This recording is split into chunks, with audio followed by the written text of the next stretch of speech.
Morning when Mrs. Hanley, the calculus teacher at Lincoln High, decided to lighten the mood, class, she said, adjusting her glasses. Even someone who's never opened a math book could solve this derivative. Watch this. She glanced toward the back of the room where Rosa sat, a woman in her mid-30s who had recently enrolled in night school. Rosa was quiet, modest, and often looked out of place among teenagers half her age. Rosa, Mrs. Hanley teased, why don't you give it a try?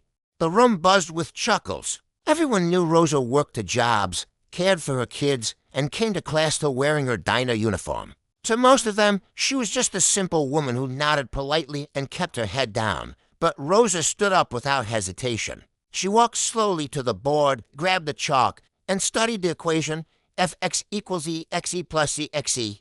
To x plus 7, the class snickered louder. A couple of students whispered, "No way she gets it." Rosa took a deep breath.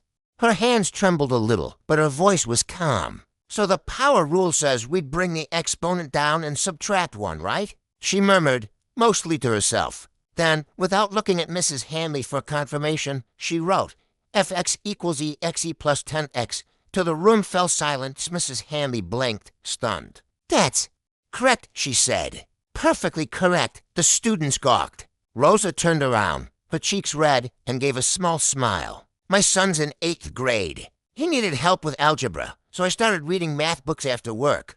Then I stumbled on calculus videos online. I thought it was kind of fun."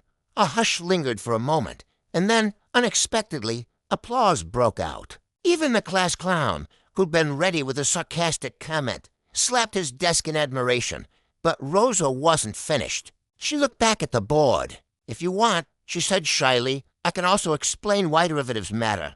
It's not just about solving problems, it's about understanding how things change. Like, when I carry plates at the diner, I'm always adjusting my balance. That's calculus too, isn't it?" Instantaneous change. Now the students leaned forward, genuinely listening. The laughter had vanished. Rosa, the woman who everyone thought was too simple for advanced math, was suddenly the most respected voice in the room. Mrs. Hanley crossed her arms, smiling proudly. "Rosa, I think you just taught this class more than I could have in 10 minutes. From that day on, the atmosphere shifted. Students who had struggled with confidence started staying after class with Rosa, asking for help. She explained concepts in plain language, weaving in examples from her everyday life, pouring coffee, budgeting groceries, even chasing after her kids just by the end of the semester. Rosa wasn't just a student. She was an inspiration. She showed everyone that brilliance doesn't always come with a fancy title, and that sometimes. The people the world underestimates the most are the ones who shine the brightest. And it all began with a joke that backfired in the best possible way.